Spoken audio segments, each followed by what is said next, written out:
let's go to our man of the year. MSNBC Hardball's Chris Matthews, also the NBC Chris Matthews show is.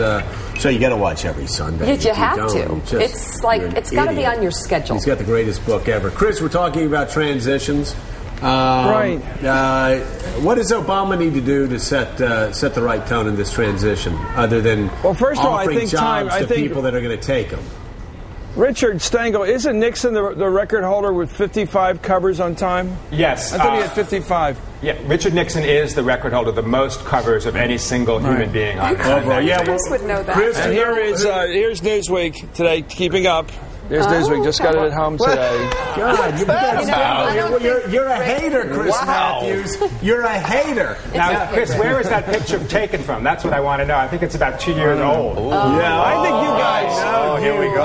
He came out fighting. All right, so Chris Matthews, we don't believe Rahm Emanuel. Lawrence O'Donnell and I, in fact, are hoping he's lying. Because if spinning, Joe, not lying. Because if he doesn't know whether he wants to be Obama's chief of staff, it shows a less than disciplined transition operation. What's your take? Well, I think it will be disciplined. I think it's less than it may be up to the standard of LBJ. Lyndon Johnson made a rule that if you leaked your name or it got leaked even passively, you didn't get the job. He wanted to control all the announcements, and I think Barack does too. So there's nothing that Rahm could say that would help him except kind of this vague kind of confusion, which is probably helpful to him, because Barack wants to make that announcement. Well, he's sitting there in front of cameras trying to decide whether he wants to be chief of staff or not. Don't you think this would have already been decided months ago by he and his family? Well, I have no idea. I don't question motive, Joe. It's very hard to question motive. You're a good man, but you do. It's true. It's the worst thing you can do in journalism is try to figure out motive. There's no way to determine it. But Chris, you play hardball, and so let's play hardball here. You've got a guy that just got elected president of the United States. He offers a job up, but Lyndon Johnson, you just said, Lyndon Johnson, very disciplined. He wanted to make the announcements. You ask people quietly behind the scenes, do you want to work as chief of staff? Yeah, well, you know what? I want to do everything I can to make this thing work, this new presidency work. And I think that is the that successful your job? model... You just talked about being a journalist. So your job as a journalist is to make this presidency work. It's to make this work successfully, because this country needs a successful presidency more than anything right now. And it needs to set the priorities straight. And I think a successful presidency keeps the focus like Reagan did and shows the kind of discipline that LBJ did and keep in control. And the crackle that Kennedy had, I think we're going to see the announcement today. I think it's going to be Rahm Emanuel. I think they're just probably holding off so the president can make the announcement. That's my hunch. Okay. Well, I'm a little confused about what the job is here, because of course, we all want things to work, but I'm not sure it's our job. Rick Stengel, in terms of when someone how can you not root for the success of a new president? You know what? I just think it's going to be important to ask questions. As Americans, Chris Matthews, we're all rooting for the success of Barack Obama. America's at a perilous time.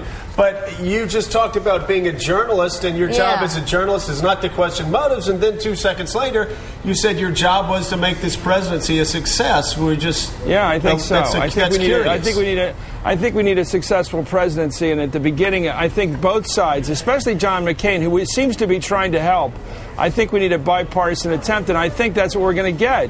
I think that Barack Obama wants to be bipartisan. I think he wants to be a diverse administration. He wants to be new faces in a new attempt, not the old retreads.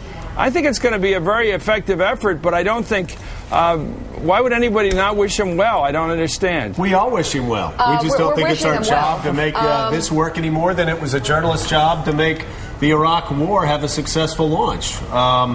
Rick, as we move forward, how tough will we be? Because obviously this is a era of good feeling right now over the past 24, 48 hours.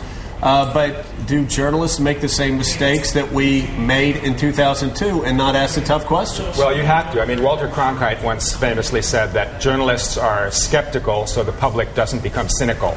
as Americans, we want, of course, Barack Obama to succeed, and we want the country to thrive. As journalists, we have to hold his feet to the fire. I mean, that is our responsibility. Frankly, I think that's our constitutional responsibility. That's why the press is protected in the Constitution. You know, I think there's a big difference.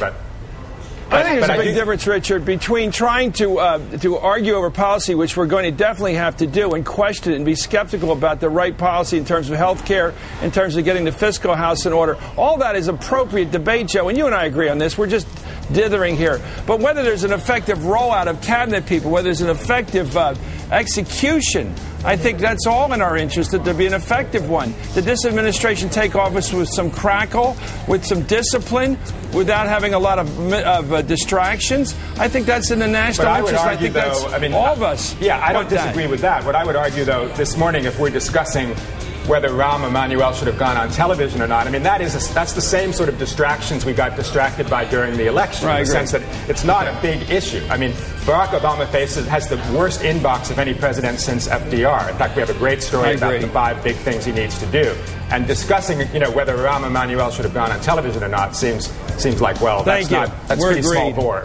Yeah, of course, and we need to be consistent here, because during the past 8 years of the Bush administration, nobody ever looked at political maneuverings inside the White House and second-guessed those, and nobody ever questioned motives of George Bush or Dick Cheney or Donald Rumsfeld or wait. Look, there's that's all we did over the past 8 years. There's a strange shape to the Rahm story at the moment. That's all. They have leaked effectively that he's been offered the job. They have also leaked that he has not accepted it. They could have leaked that he's accepted it.